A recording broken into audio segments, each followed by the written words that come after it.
Objet SCP-000. Classe vide. Procédure de confinement spéciale. Erreur. Le champ procédure de confinement n'est pas défini. Description. Erreur. Système interne. Champ non défini. Veuillez contacter l'administrateur du système. Erreur. Système interne. Champ non défini. Veuillez contacter l'administrateur du système. Erreur. Système interne. Champ non défini. Veuillez contacter l'administrateur du système. Bon, alors, j'en ai marre de cette connerie. Le système continue d'envoyer des tickets de dépannage pour cette page de la base de données. Et je n'ai plus envie d'essayer d'y toucher. Je vais systématiquement supprimer tous les tickets d'intervention impliquant l'emplacement 000 de la base de données. Parce que ça m'empêche de travailler sur de vrais problèmes et aussi parce que ça me fait chier accessoirement. Je ne sais pas pourquoi la syntaxe continue de déconner comme ça, mais au bout du compte, ça n'arrive que sur cette page. Et vu que tout ce qui est dessus n'est qu'un gros tas de données corrompues, il est clair que c'est juste la base de données qui se fait dessus devant l'absence de vraies informations. Si je constate un changement, je regarderai ça de plus près. Mais jusqu'à nouvel ordre, le sujet est clos.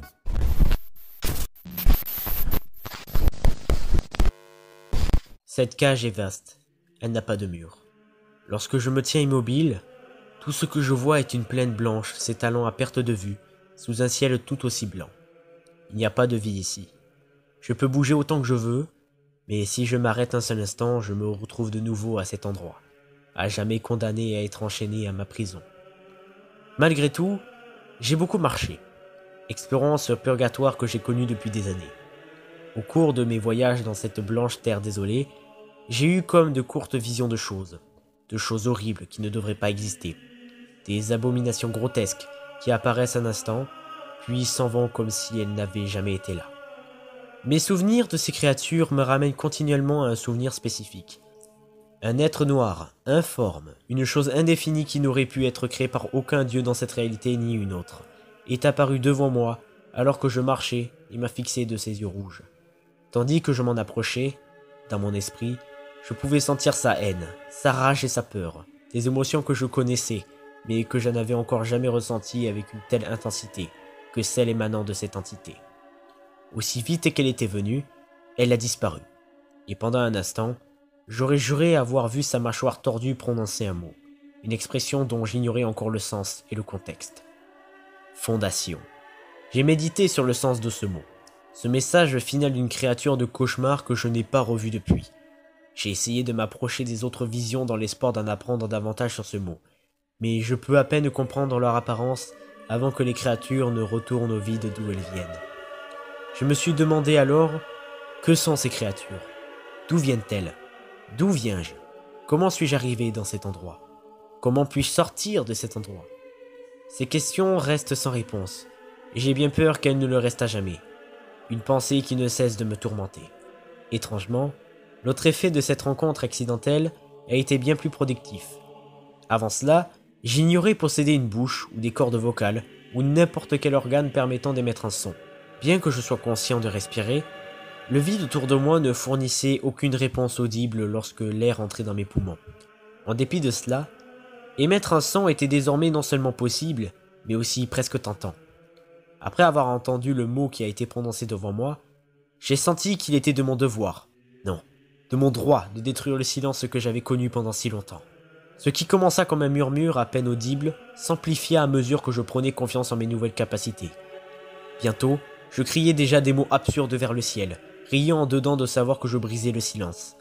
Et ce qui fut encore plus surprenant, c'est que le monde m'a écouté. Des vagues d'énergie apparurent dans le ciel, contrôlées uniquement par le volume de ma voix. Si je murmurais, elles étaient légères et douces, flottant gaiement pendant quelques secondes avant de disparaître. Si je hurlais, elles étaient lourdes et tranchantes, se heurtant agressivement à l'oubli infini qui m'entourait. Cela me plut beaucoup, car cela donnait un sens au chaos, me donnait un but. Je n'étais pas un prisonnier, j'étais un dieu. Ce n'était pas ma prison, mais mon domaine. Mes mots étaient mes commandements, ma voix, mon arme. Par ces pouvoirs, je pourrais reconstruire ce domaine et en faire un lieu de vie, un lieu de joie sur lequel je régnerais avec justice. C'est ainsi que cela devait être, car c'est ainsi que j'en avais décidé. J'ai souri en concentrant toute mon énergie, tous mes espoirs et toutes mes ambitions dans un hurlement assourdissant, tumultueux, le rugissement qui débuterait mon règne comme seigneur du néant absolu. Mais cela n'a rien changé. Les vagues créées par mon effort, bien que de nature incroyablement violente, disparurent après quelques secondes sans laisser de traces, comme si elles n'avaient eu aucun impact sur ce damné abysse. J'ai essayé à nouveau, avec le même résultat. J'ai hurlé encore et encore, mes cris de colère se changeant peu à peu en hurlements de peur et d'horreur devant la perspective d'être à jamais piégé dans le damné silence qui emplissait cet abominable endroit. J'ai hurlé et hurlé jusqu'à n'en plus pouvoir, jusqu'à ne plus avoir d'autre choix que de pleurer. Ce n'était pas juste. Ce n'était pas juste. Ce n'est pas juste. Je n'ai rien fait pour mériter un tel sort. Alors pourquoi suis-je ici?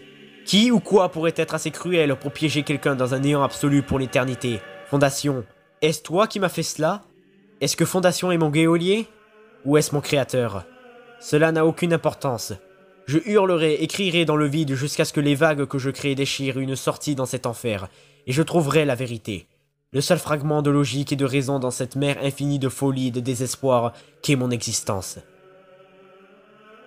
Je ne cesserai pas de hurler avant d'être libre.